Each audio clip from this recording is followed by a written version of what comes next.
So our keynote speaker is going to join us virtually today, Dr. Aaron Hager from the University of Illinois. And I'll apologize to Dr. Hager. I know he sent me a bio to read, but I lost it in my email inbox. So Aaron, I've got something a little bit different for you.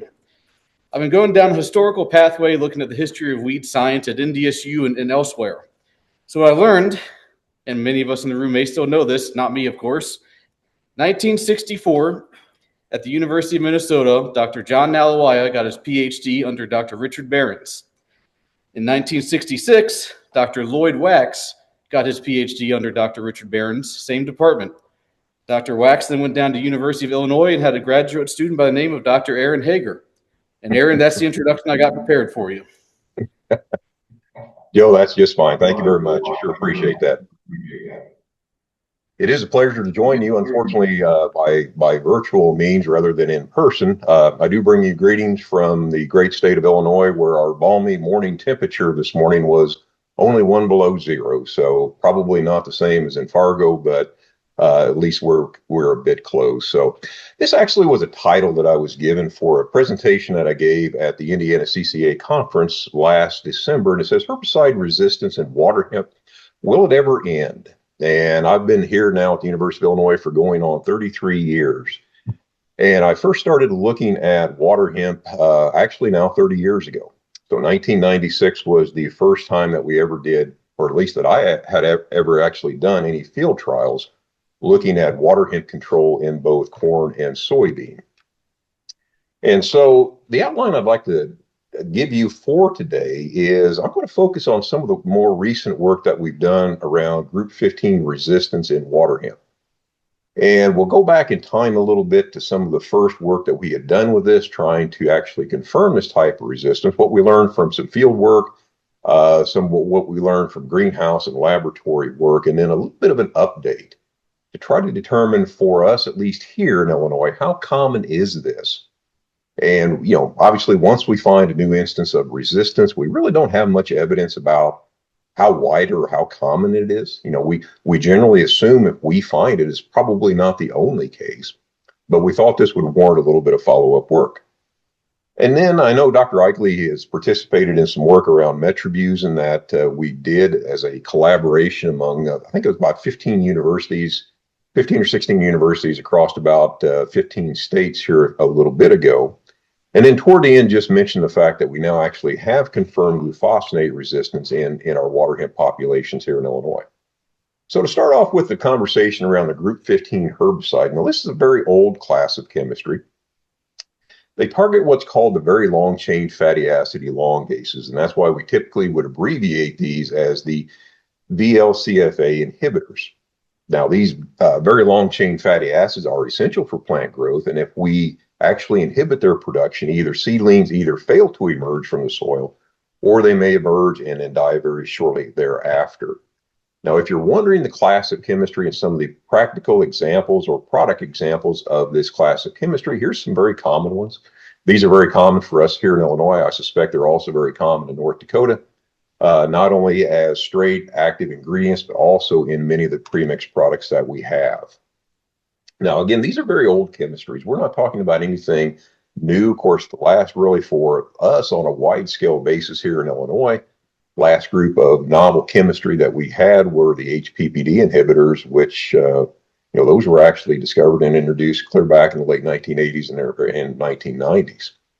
But when I started here at Illinois, the group 15 were primarily one of our frontline chemistries, if you would, for controlling annual grasses in corn. So things like dual, and actually back then it was just dual.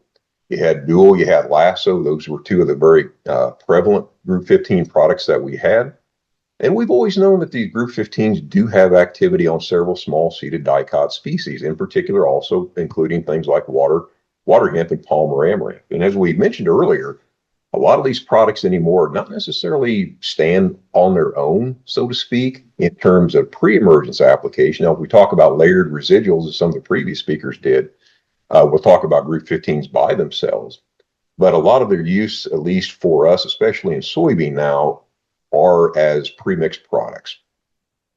Now, one other component, and we just kind of touched on this, where we will see the group 15 products applied by themselves, would be in our soybean systems if you had had a farmer who was contemplating this concept of layered residual, where we include a residual soil residual herbicide in with our post-emergence products. That would be, for us at least in soybean, that would be one of the group 15s.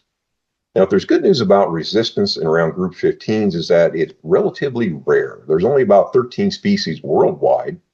The good news is out of the 13, there are only 3 dicot species that have resistance to group 15. Now, the bad news about resistance to group 15 is that out of the 3 dicot species, 2 of these are amaranthus. One, of course, is Palmer amaranth, and as we'll discuss here at length this morning, the other is Waterhemp. Now, what you're looking at in this photograph is probably something that you wouldn't necessarily think I'd be showing, but this actually is one of the first photographs of the first instance of resistance to our group 27 herbicides, literally anywhere in the world. Now, we found this population, or we were notified about this population back in 2009.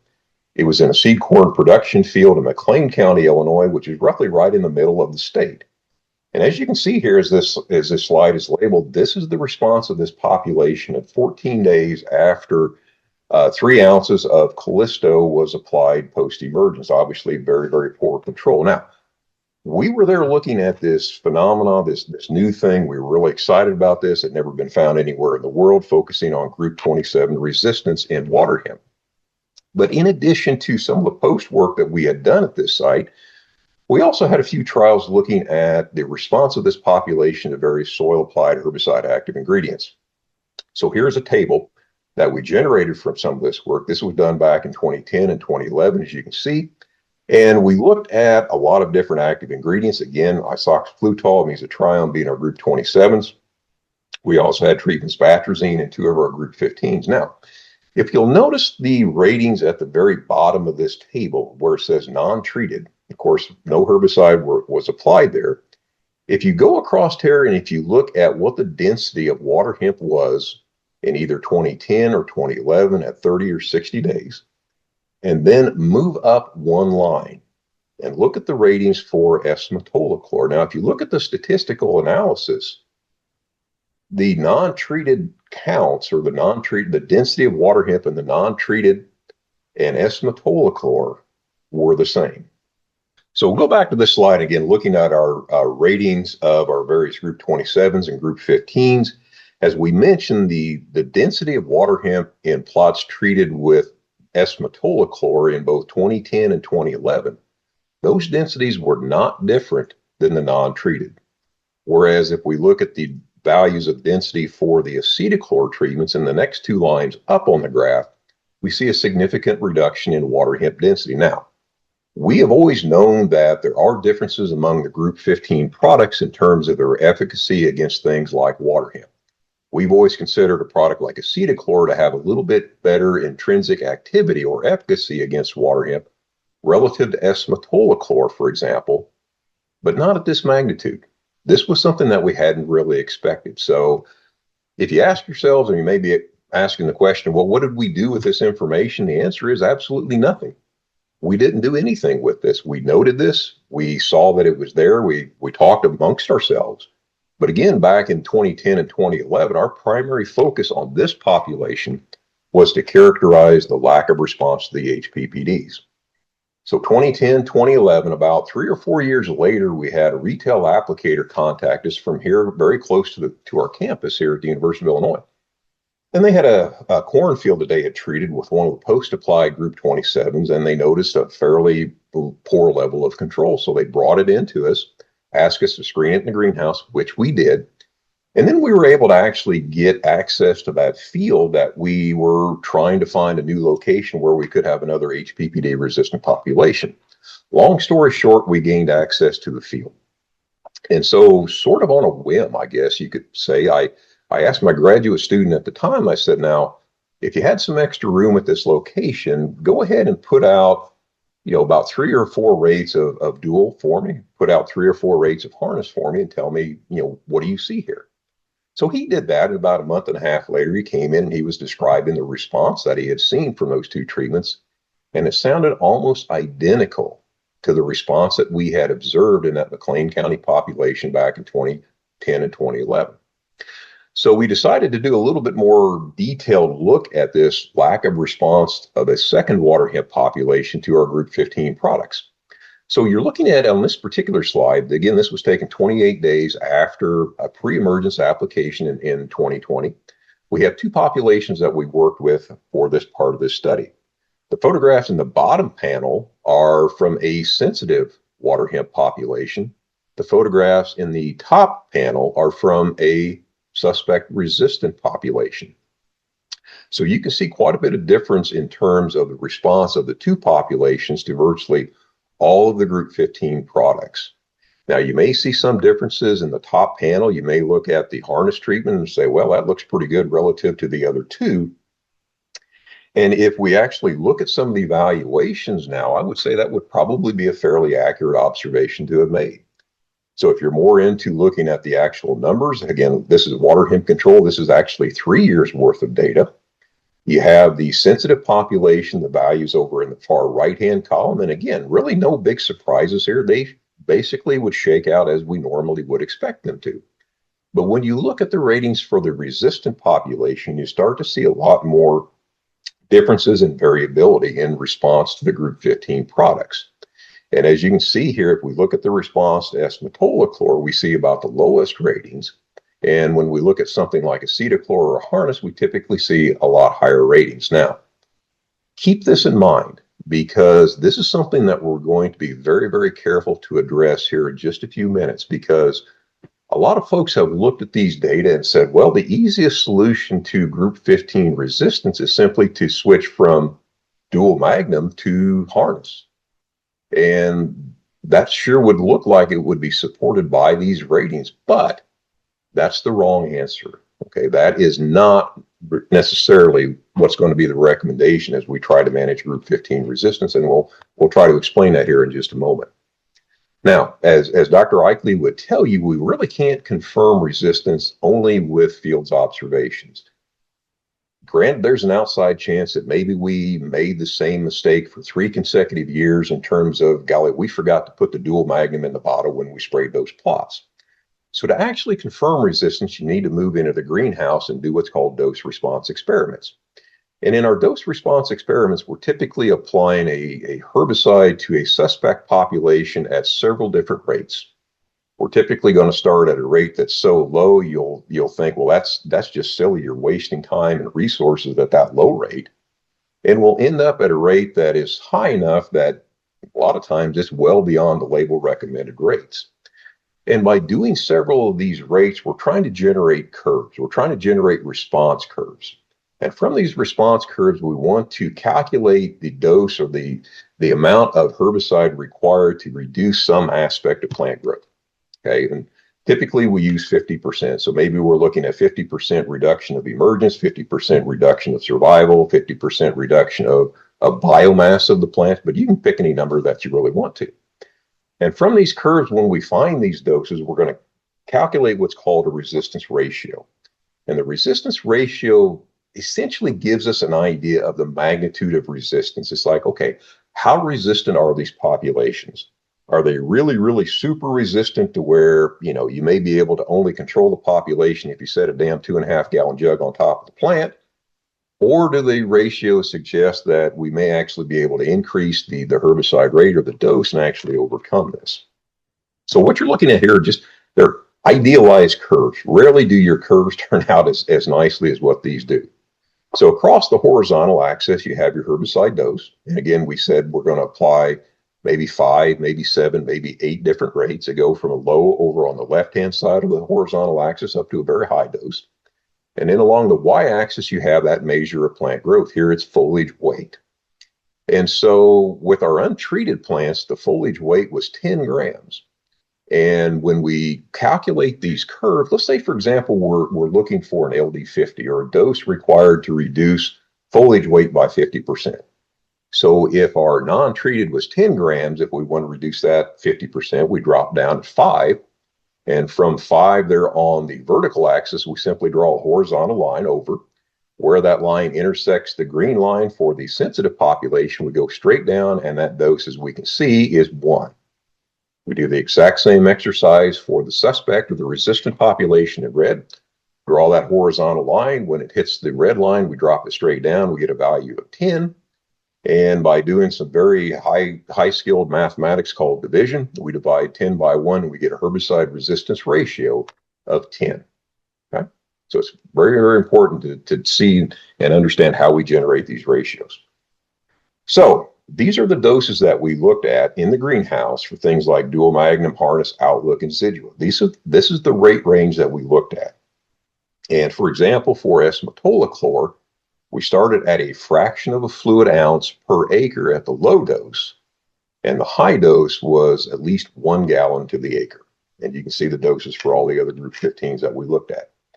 And this is a very typical graph or a photographic representation of the responses that we would see. Now, in these pots, you actually have 4 different populations. The populations go in rows across the slide. So you have the 2 at the top that are labeled in red text. Those are the suspect resistant populations.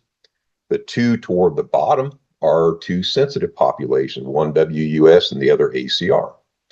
So then the columns of pots, those represent the same treatment or the same dose of the herbicide. So all 4 of the pots in the far left of the pots are the non-treateds. All 4 of the pots clear over on the right side of the slide had that 1 gallon rate of dual 2 magnum. And as you can see, a difference in the response of the 4 populations. The 2 populations in red at the top behave fairly similarly. The 2 populations at the bottom in the black behaves fairly similarly among themselves, but the responses between the resistant and sensitive are quite different. So we just picked a rate of 2.5 pints of dual 2 magnum per acre, and we called out a 1x rate for purposes of this greenhouse work. And if you look at the 2 populations that are in red, you see a lot of plants that have emerged at that 2.5 pint rate. When you look at the 2 sensitive populations, WS and ACR, we still have very good control even at a fraction of a rate, even at 270 grams. You know, very, very much reduced rate relative to our 1x rate, we're still maintaining control of those sensitives. And if you look over at the far column at the 2 pots at the very top, you can actually see that we had some water hemp that emerged at that gallon rate of dual 2 magnum. So here's the curves that we generated. You can see the curves in panels A and B. One was for dry biomass in panel A, the other was survival. But let's look at the table right here. And again, results from 21 days in the greenhouse with dual magnum. You have, again, the 2 populations labeled in red as the resistant, the 2 in black that are the sensitive. And if you look at the column labeled LD50, that was the dose required to reduce survival by 50%. And how we do this now, if you look at the value for CHR, the LD50 was about 1,800 grams. If you look at the LD50 for one of the sensitives, WUS, it was about 100 grams. So when we divide 1,800 by 100, we get a resistance ratio of 18. If we divide by the other sensitive population, the ACR, which was only 53 grams, so very sensitive, we get a ratio now for CHR of 34. So for these 2 populations, for CHR and MCR, what we conclude is that these populations demonstrate resistance between 18 and 64-fold relative to our 2 sensitive populations. Now, the reason we made a comment about looking at the numbers from the field, the reason I was cautioning you about that is because of this.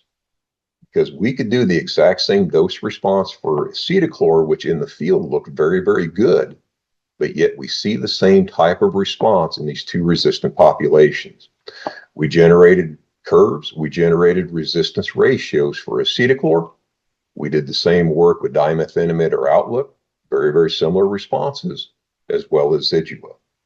So really the take-home message about group 15 resistance is this. When we see group 15 resistance, at least in the populations that we have now evaluated, that resistance is there to every group 15. So the idea of simply solving this problem by switching from one group 15 to another, that's not going to work for us. Where we do see the differences among these group 15s is in the resistance ratios. We typically see higher ratios for S-metolachlor. we typically see lower ratios for things like acetochlor and zidua. However, keep this in mind.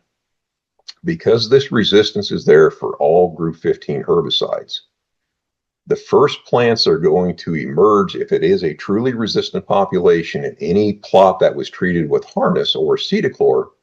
Those first ones to emerge are going to be the resistant ones. They're not going to be sensitives. So from the greenhouse work, we confirmed the resistance. Now we moved into the analytical laboratory working with some radio-labeled herbicides to ask the question, how are these populations now resistant to group 15s? So what you're looking at here, this is simply some laboratory work looking at how long it takes these populations to actually metabolize the parent herbicide. In this case, again, this was S-metolachlor. And so don't worry about the graph over here on the left. I'll focus your attention here in the table.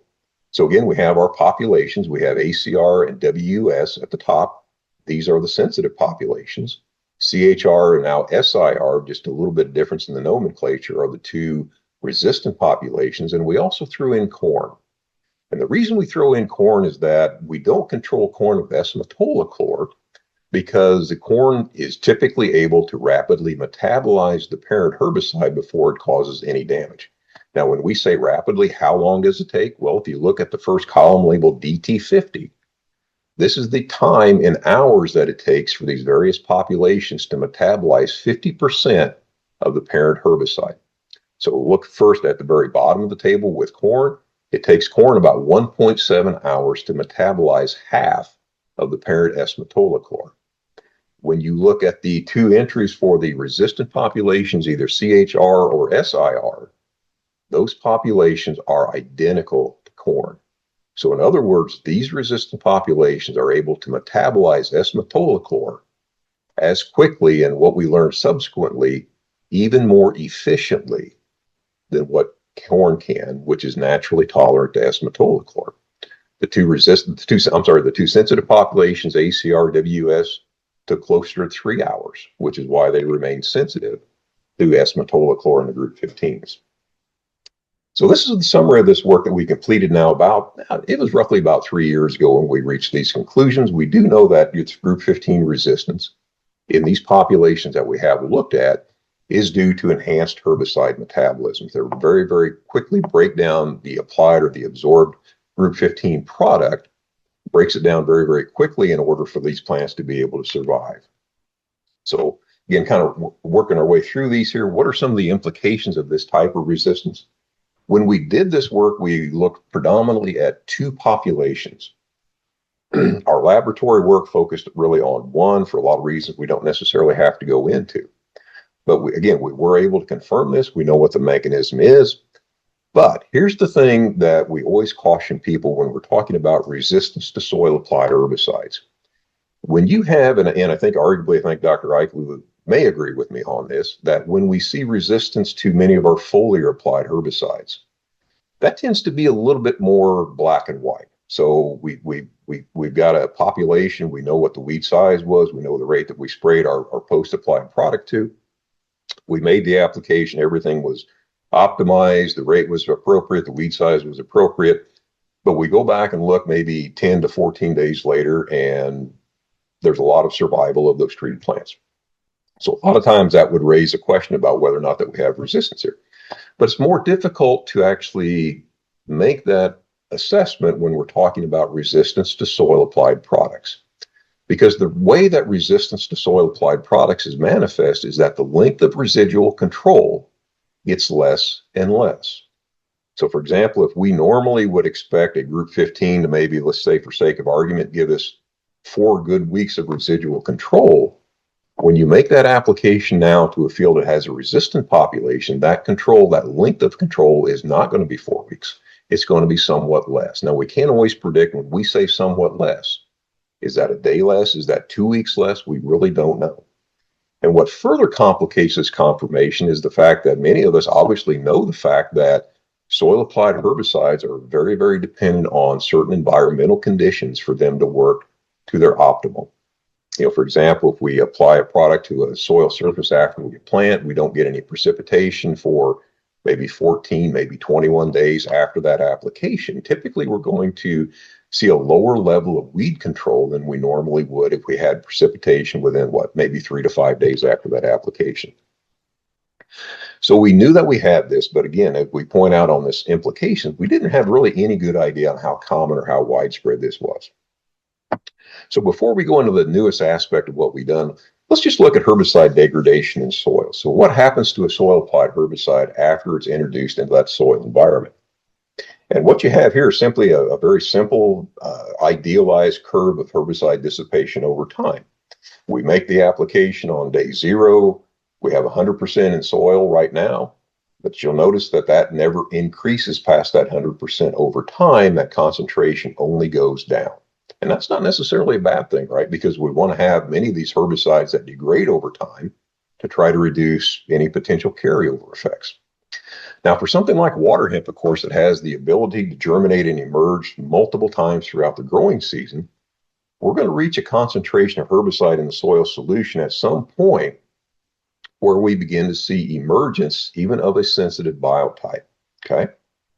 But ask yourself the question, which way does that curve shift when we have an actual resistant population? Are we going to see the resistant population emerge before the sensitive biotypes or after the sensitive biotypes? And of course, the answer to that is they're going to be able to emerge before the sensitive biotypes. So the resistant biotypes are now able to germinate and emerge from the soil at a higher herbicide concentration in the soil than can the sensitive. And we'll illustrate that further with this slide. This is actually a photograph that's probably closer now to about 25, maybe even 30 years old. Again, in the greenhouse, looking at Valor or flumioxazin as one of our soil applied PPO inhibitors. We used to consider the PPO chemistry as our frontline chemistry, so to speak, for control of water hemp and soybean. Very, very effective, whether it was flumioxazin or sulfentrazone. But of course, we have evolved resistance to PPO inhibitors. And of course, that resistance is also there to the soil applied PPOs. So again, two populations, the pots in the front of the slide are the sensitive, the pots in the back are the resistant. And let's just say hypothetically, we select 3 ounces of Valor as our 1X rate. So we make the application to both populations, both resistant and sensitive. And do you see any difference there in the response of these two populations to 3 ounces of Valor? And my answer would be no, I don't. So if that's our 1X rate, we can actually reduce that rate by a factor of 10.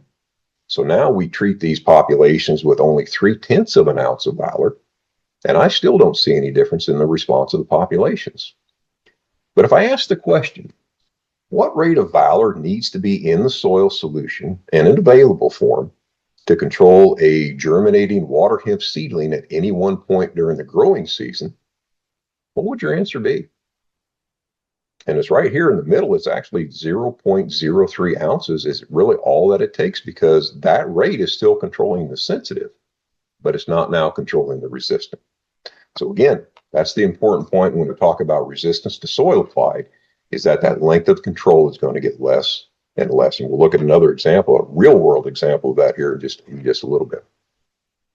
So I guess, Joe, if I could, maybe I'll just stop here. Does anybody have any questions on the first part of our Group 15 resistance conversation?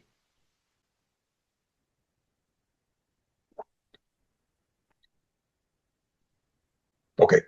If not, we'll go ahead now and continue on. So again, two populations that we looked with, had no idea how common this was. So a follow-up work that we began in fall of 2023 was to try to determine or document how common this could be among our various water hemp populations here in the state of Illinois. So in the fall of 2023, we did a seed collection of water hemp populations around the state. We ended up collecting from 127 different fields, and we hit 84 of Illinois' 102 counties. And as the map over here on the right shows, we had actually a fairly good distribution from north to south and east to west.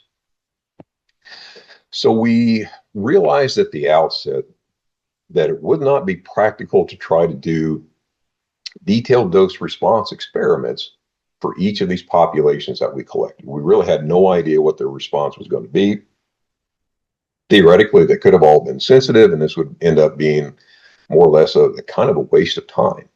So what we decided to do would be, the first step would be in the greenhouse to do what we called, or select what we called a discriminating dose. So again, we selected S-metolachlor or dual 2 magnum simply because in our previous work, that was the one group 15 we saw the highest ratios. And so our student did some detailed work and finally determined, we decided, look, let's pick a rate that gives us a known survival percentage, or a survival percentage of a known group 15 resistant population. Okay. Now we could have selected any value, but what we ended up doing is we selected the dose of S-metolachlor that gave us 45% survival of a known group 15 resistant population.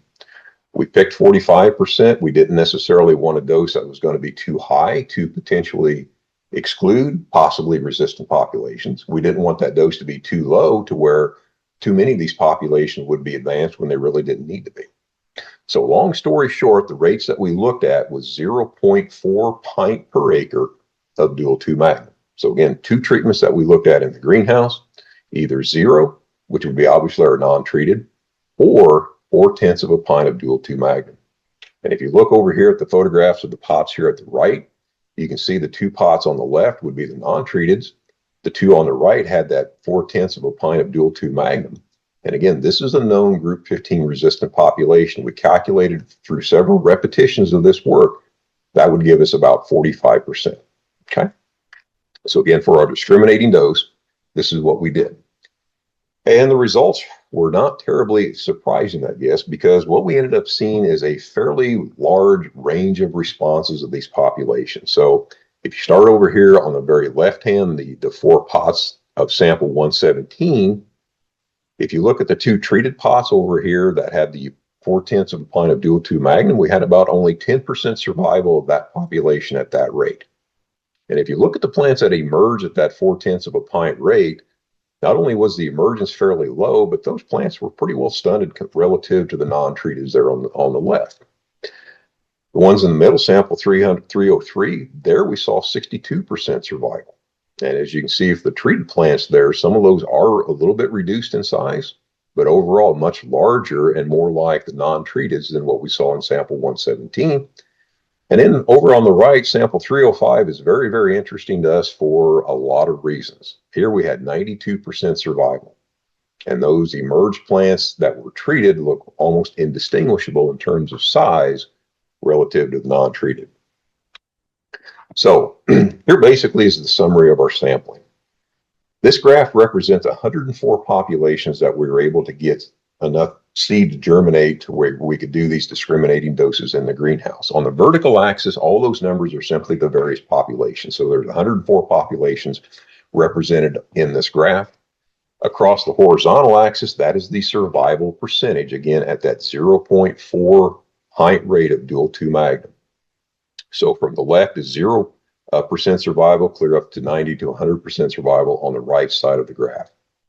The yellow vertical line, that's our 45% emergence. Okay. So everything to the right of that line would be those populations that had at least 45% survival at that rate of dual 2 magnum in the greenhouse. Now, I will be completely honest with you. I had no preconceived idea or no preconceived notion of what percentage of these populations would be to the right of that 45% survival. But I will tell you, in all honesty, it was a lot higher than what I thought it might be. So out of the 104 populations that we surveyed and actually screened with this discriminating dose, 44 of those populations had at least 45% survival. And those 44 populations would then be advanced to the detailed dose response experiments where we could actually calculate a group 15 resistance ratio.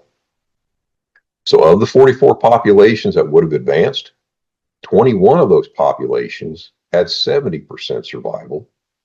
15 of those 44 had 80% survival, and we had 2 of these populations that had 90% survival. So again, a little bit higher than what we had anticipated. We went ahead and did some detailed dose response on a range of these populations just to see what our ratios could end up being. And as no big surprise, we saw a fairly large range of resistance ratios that you can see at this table. The very far column over here labeled R to S, that's the R to S ratios. That 305 population that had 92% survival, the ratio there was about 120. So that's almost 2x of what the initial population that we did originally in terms of the ratio. I believe it was up to about 64. 305 right here had a resistance ratio of 120. The others for which we calculated the ratios were typically in that range that we had seen previously.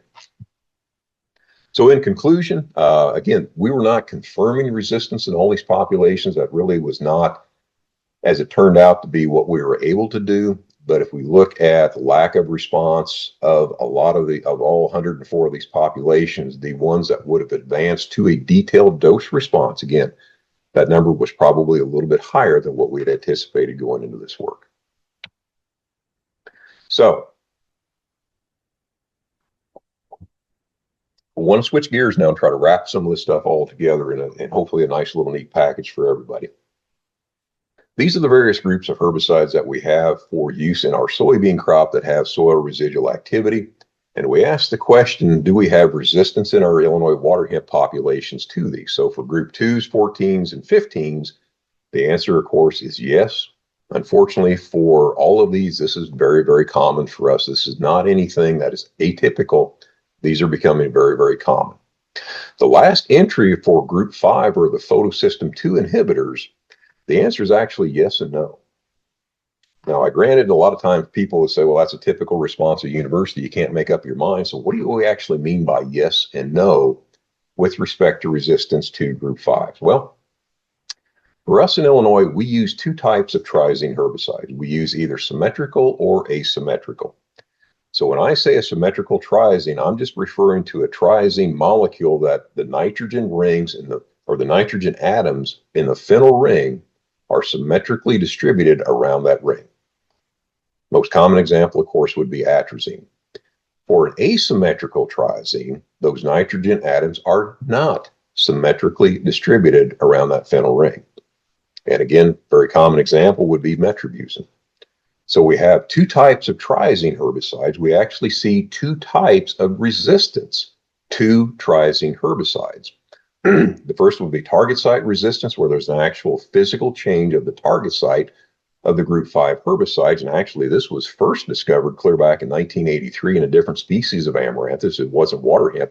It was actually in smooth pigweed. So we also have what we call non-target site resistance, and it's represented in the slide.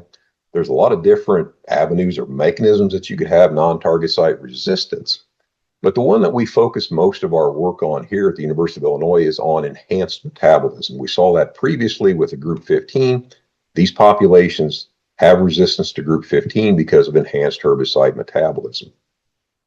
So here's an example actually with atrazine showing a resistance mechanism that is enhanced metabolism. What we're looking at here, this is actually degradation of a parent herbicide, again, using radio-labeled materials. Across our horizontal axis, this is time after treatment. The vertical axis is the percent of the parent herbicide remaining. So at time 0, all the herbicide that's in the plant is in the parent form. If you look at the various lines right here, we have 3 different populations of waterhemp and corn. Corn is the very bottom line, and you can see the reason we don't control corn with atrazine is that it metabolizes the atrazine very, very quickly. As a matter of fact, it only takes about 30 minutes for corn to be able to metabolize half of the, or break down half of the parent atrazine molecule itself. The top solid black line is a sensitive population to waterhemp, and we never got to have 50% metabolism of the parent herbicide. That's why it's sensitive. The 2 other lines represent 2 atrazine-resistant populations. And again, their behavior is more similar to corn than what it is to the sensitive biotype. So for these examples, we have 2 triazine-resistant waterhemp populations, again, with the resistance mechanism being enhanced metabolism. Where are we going with all this? So here's the thing. When you have target site resistance, so an actual physical change in the target site of the group 5 herbicides, that confers resistance to both symmetrical and asymmetrical triazine. So in other words, atrazine would no longer be effective, nor would metribuzin be effective. But for us, at least here, if there's any positive news about resistance in waterhemp, it's the fact that most all of our triazine resistance in our populations The resistance is not target site based, it's enhanced metabolism. So when we see this non-target site resistance, we still have lost the efficacy of atrazine, but metribuzin still works.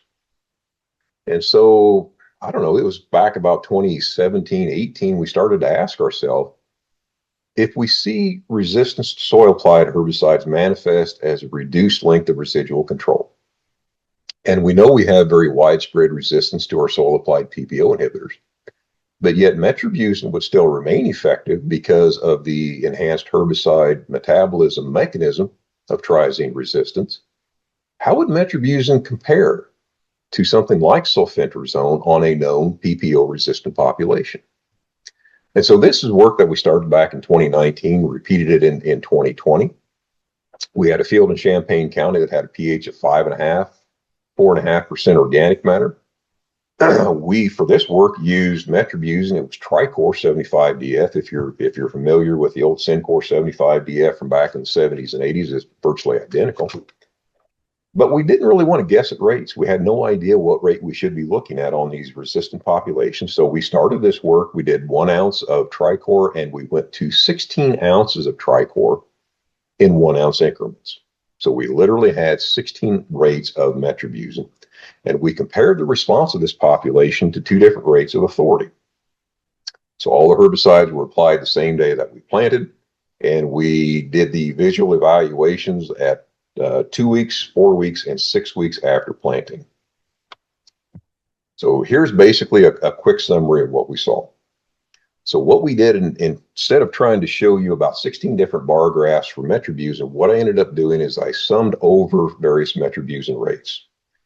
So the bars that are in white, that's the average response of this population to metribuzin at either at 1, 2, 3, 4, or 5 ounces. The bars in blue is the response between 6 and 9 ounces, and the bars in the orange are 10 to 16 ounce rates. The green bar is the average of the 2 sulfentrazone rates. Now, to set this up, you're looking at the response of the population at 14, 28, and 42 days after treatment, or days after planting. And then obviously the higher the bar, the better the control. So one thing that pops out really at 14 days, very, very common for us. A lot of people are reluctant to go beyond about 5 ounces of a 75DF metribuzin product. And the data would clearly show that's not really where we need to be. It's not that effective. We need to get the rates higher. When we now go out to 28 days or 4 weeks after application, the thing that really stands out when I look at these data are the response of the population to sulfentrazone. Again, this used to be, these PPO inhibitors used to be our frontline defense against amaranthus. Now we're less than about 50% control. At 6 weeks after application, when we look at metribuzin rates from 10 to 16 ounces, we still are in excess of 90% control. So we think there's some hopes here. If you'd rather look at a photograph, obviously, here's one from 2020. This is, again, 6 weeks after planting, the highest rate of authority over on the left, metribuzin treatment here on the right. So I think we actually have something here with metribuzin. We haven't used a lot of metribuzin here in Illinois for probably about the last 40 years. We do know this can remain effective, but we have to get the application right. We have to get it correct. We've got to move beyond this 5 ounces of a 75DF. It's just not going to be sufficient for us. So I mentioned earlier I did my first plot work with Waterhemp 30 years ago, and we were looking at sulfentrazone at that time on a susceptible population, and I went back and looked at the control ratings that we were given back in 1996 and 1997 at the same rates that we used in this metribuzin work at 6 weeks after planting 30 years ago on a sensitive population. Sulfentrazone was still giving us in excess of 90% control. The same rates nowadays on a resistant population, 6 weeks were less than 40% control. So again, another example of how we've lost that length of residual control due to the evolution of resistance. Now, first follow-up question I always get from people is, what about soybean injury?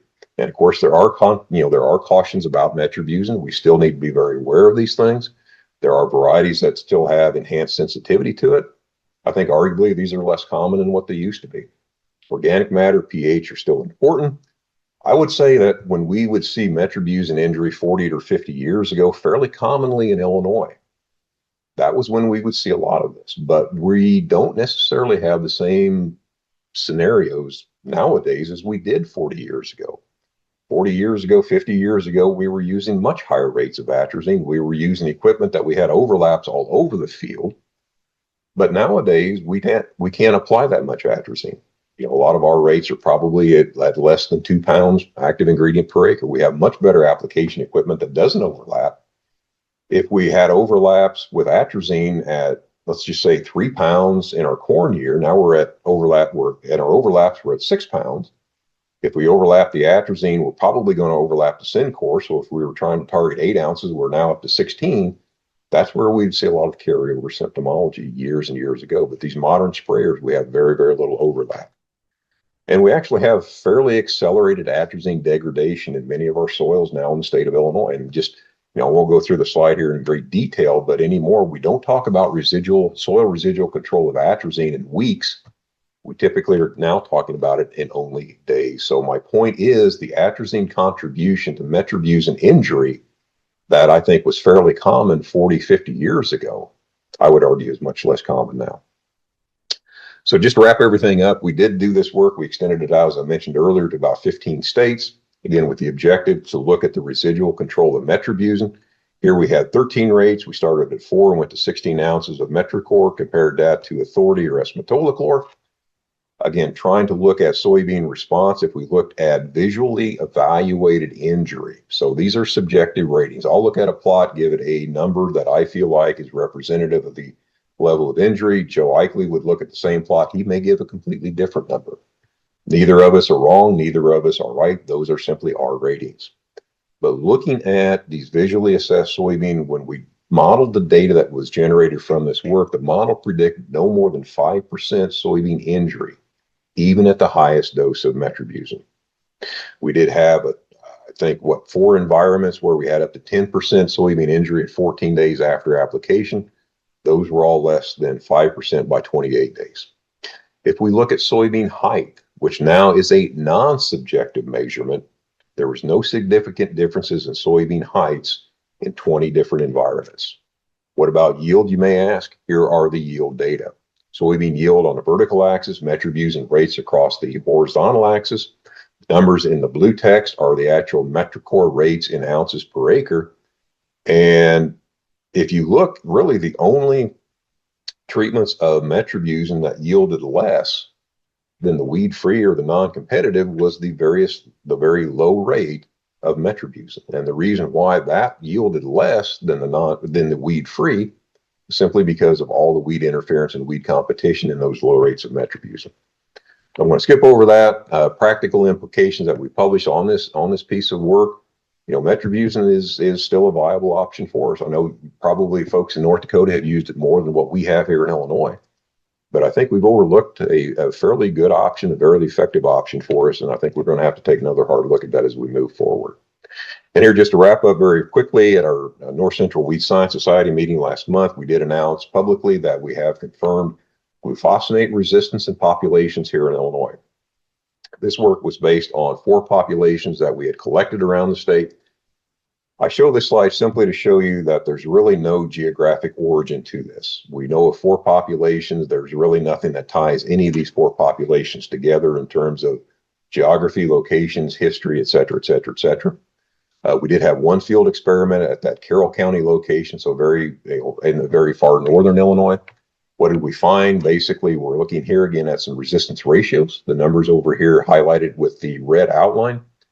The 3 resistance ratios toward the bottom, that's based on dry biomass. The 3 at the top of the table are based on plant survival. So really, to summarize all this greenhouse work, the ratios ranged anywhere from a low of about 1.3 to a high of about 3.4 relative to the sensitive comparisons. These ratios are not necessarily high, at least relative to ratios that have been generated for other herbicide classes, but they are high enough to give us issues in the field. So to summarize the field experiment, as you can see here in the second bullet point, 20% of the plants survived the full labeled rate. And the only treatment where we were able to get complete control of this population from the field work was at a 2x rate of the glufosinate product that we looked at. So A lot of people would say every time I give these presentations, do you have any good news? And the answer is absolutely, we have good news. This is the answer for Waterhemp. And the reason we say it this way, and hopefully we can drive home this message, and I know Dr. Eichley's done a fantastic job trying to convey this, is simply this. We cannot solve a problem caused by using herbicides simply by using them differently. These dioecious amaranthus species are not going to allow us to do this. What you're looking at here is simply an abstract of a work that actually Dr. Larry Steckel, when he was doing his PhD work here at the University of Illinois, published. And he was looking at essentially water hemp seed degradation over time based on tillage practices. Now, all the details of the practice are not important, but what I would like you to focus on is this. So when this work started in the fall of 1996, all the water hemp that were in this field went to seed, and all that seed went directly into the soil seed bank.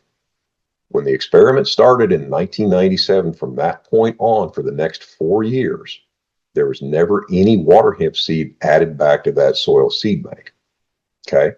So when the seed bank was resampled 4 years later, number that is very, very important says that only 0.04% of the original water hemp seed bank remained. That's the key. The key is that these water hemp seeds, these dioecious amaranthus seeds, do not have long seed longevity in the soil. So if we could do whatever it takes to try to preclude or greatly reduce seed production for maybe 3 or 4 consecutive years, we will see these population numbers plummet. And right now, given the uncertainty, the unpredictability that we always find with metabolic resistance in water hemp, limited seed production, really, that's the only thing that we know with any certainty will work. Because if there's no seed produced at the end of the growing season, there's no change in the frequency of any of these resistance mechanisms. So that's all I had, Joe. If there's any time for any questions, I will stop sharing the presentation and we'll see if we can get anything answered for you. So with that 4-year life expectancy in the soil, do you see the mechanical, I don't know, disintegrators or back-of combines being a viable option, more of an option maybe? Yeah, the harvest weed seed control. Yeah, I think a lot of the research would suggest that that can be a very effective way to reduce viable seed actually before it even enters into the soil seed bank. Is it by itself going to be sufficient or enough? And the answer is probably not.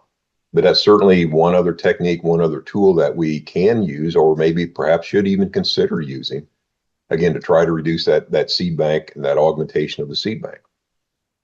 Yeah, Aaron, this is Dave. Oh, do you have any speculation on other group 15s besides metolachlor, the encapsulated acetochlor, or observations, maybe anecdotal, but are we looking at being safe to go to other group 15s in certain situations with it? And then also, I guess the last question is on your glufosinate.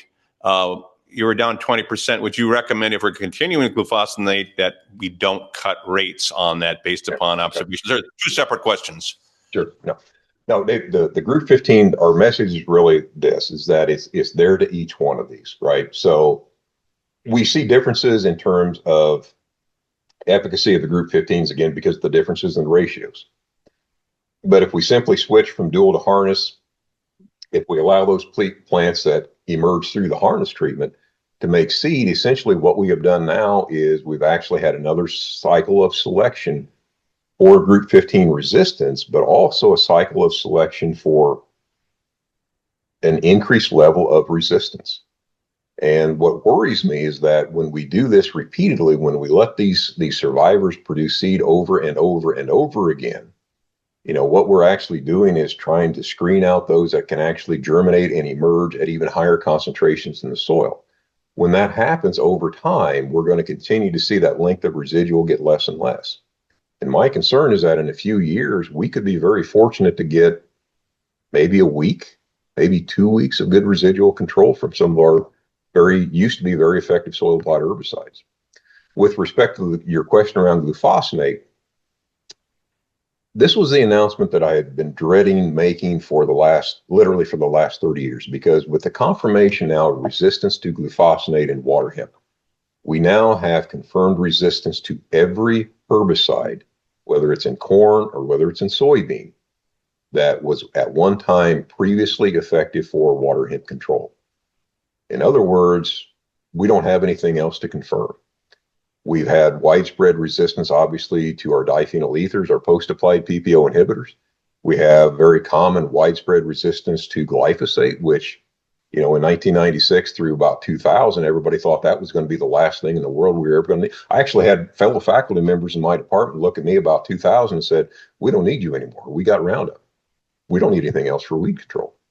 But unfortunately, that's not the case. So there's really not a lot of new active ingredients that are coming, especially in this post-applied market. So my colleague harkens back and says, I wonder how different things would be if we actually would have stewarded glyphosate as we should have years ago. What would our weed control landscape look like if we'd actually done that? This is our last chance. Right now for us in 2026, we have glufosinate and we have 2,4-D-choline. Those are really about the only two options that we have for effective foliar control of our water hemp populations. If we want to separate these two out, if we want to make these applications separately, we're going to compromise both chemistries sooner than if we combine these together. Now, to get it, combining the two together increase the costs, but that's the cost for this year. If we lose the effectiveness on a large scale basis to both of these, I think we'll see weed control costs like we can't even imagine right now, because what are we going to be down to? We're going to be down to trying to keep these plants from ever coming out of the ground, which means 1, 2, 3, perhaps even 4 applications of residual herbicides, trying to keep water hemp from ever coming up. And Aaron, I'm just going to read one from the Q&A box, and then this group is looking mighty hungry. So last question for you. Mhm. In the presence of resistance, you don't recommend increasing rates of soil-applied herbicides? You can, but again, that's only kicking the can down the road, so to speak, because there will again come a point, because of the resistance mechanism, where the first ones that are going to come up are going to be the resistant ones, right? That's the ones that can come up with a higher concentration. Here's the simple message, folks. You could use whatever herbicide program that you want. You could use a herbicide on a resistant population if you wanted to, if that population is resistant to that herbicide. The key is, if you control every weed in the field, if you do not let any of them go to seed, you never have to switch your program. Okay. So think about that for a minute.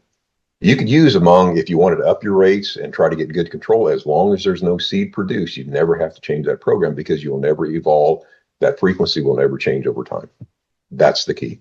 Aaron, what are you recommending corn and soybean producers in Illinois do then for weed control?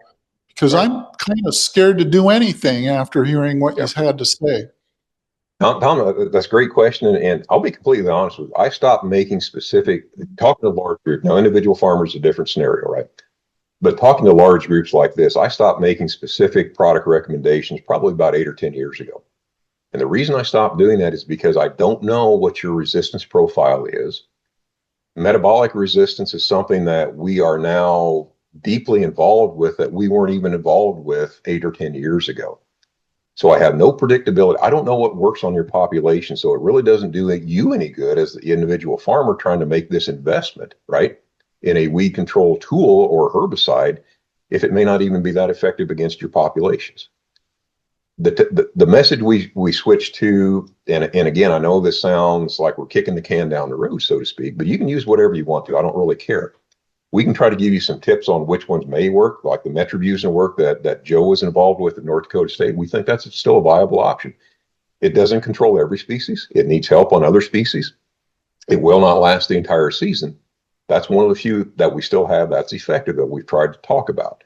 But again, we've got roughly 23 million acres of corn and soybean in Illinois. We are going to continue to spray every one of these acres into the foreseeable future. That's not going to change. But what has changed is now we've reached the point where we have to say, what else can we do? Or perhaps what else are we willing to do to try again to do something different to reduce that seed load? If we do that, we're going to we can get back in front of this. If we don't do it, we're going to continue to fall farther and farther behind. So it's really up to the end. Some people can cultivate. Some people maybe can walk their fields. I know a couple of farmers west of campus here who have done everything right for like the last 6 or 7 years with respect to water hemp. they can grow all non-GMO soybeans and turn a humongous profit because they've got back in front of these populations. They don't let it go to seed. And now financially, they're getting a lot of return on that time investment.